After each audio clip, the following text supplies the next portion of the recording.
What are some important goals to keep in mind, some things to keep in mind if you want to engage in a financial reset at the start of the year? Well, a lot of people say that they want to save more, they want to spend less, but they also want to improve their credit. They want to build their emergency savings, and they want to consolidate debt. But it's so important to have the right mindset, Craig, before you start to do any of this. I mean, one of the things that I like to do, I think about my yoga practice and setting my intention. You have to set your intention, and you also have to stay on your mat. Don't worry about what other people did, what you did last year. This is a fresh year, a fresh start, and gratitude, so important, because you got this far, you're going to go even further in the year ahead. I should have known you were a yogi.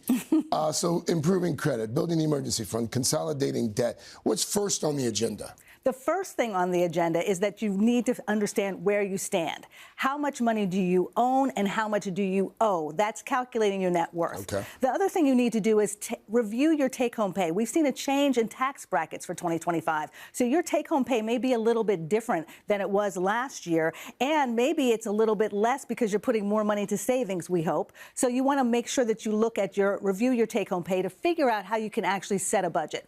A lot of people like the 50-30-20 rule. That's 50% of your money, take-home pay, goes to spending, 30% goes to wants, and 20% goes to needs.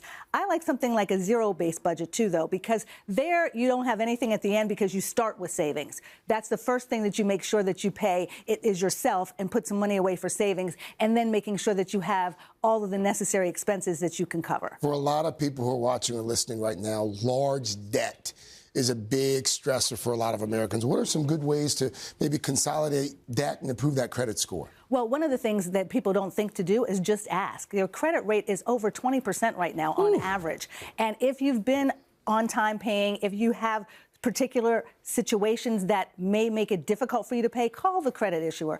See if you can get a lower rate. If you can't do that, a 0% balance transfer card is something to look for. If you can get that and transfer the balance to something that you're paying a lower rate on, or even a personal loan may be at a lower rate now than 20% credit card debt. It's really important to do. There's a lot more about what you can do right now on today.com and also on the Money 101 newsletter. Thank you, Sharon. Sure. Always a pleasure. Dylan, Al, over to you guys. Thank you, Craig. Kelly Evans is a CNBC anchor, and you're going to help us reset our investments. Where do we start? I will try. And the number one thing that I want to mention is I, like a lot of people, sometimes can actually lose track of where this stuff is. What do I even have? So the new year's a good chance. Just be like, especially maybe you've changed jobs. Look at that 401k. Look at those investment accounts. Where are they? One of the biggest mistakes I ever made when I left one job to start another, I never rolled over my 401k. I guess I thought someone else was going to do that. I didn't. No one sat me down and said, hey, make sure you do. So for an entire year, I wasn't even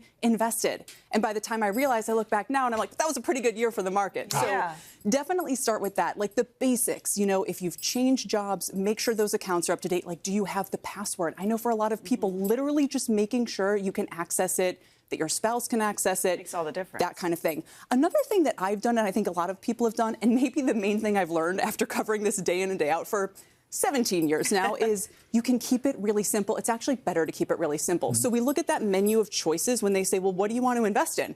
Here's 10 options. You go, all right, I guess I'll do 10% on each one. It's a potpourri. That's not necessarily the most effective way to build wealth in the long run. I like to really just stick with the S&P 500. And if you look at the choices and you're like, I don't see that, it might be a Vanguard 500. Just look for the number 500. Okay. That tells you got the large cap, you got the broad index. Don't worry about the small caps. Sorry, small caps. Don't worry about international. Sorry, international. Like, just keep it really simple. So that's one thing. And that, I mean, that's the investment account. But when we're talking about building wealth in general, remember, one of the principles, and this might be kind of weird to say, think about trying to turn your income into wealth, right? The money that you earn, turn that into something you can own. That's what we do with housing, right?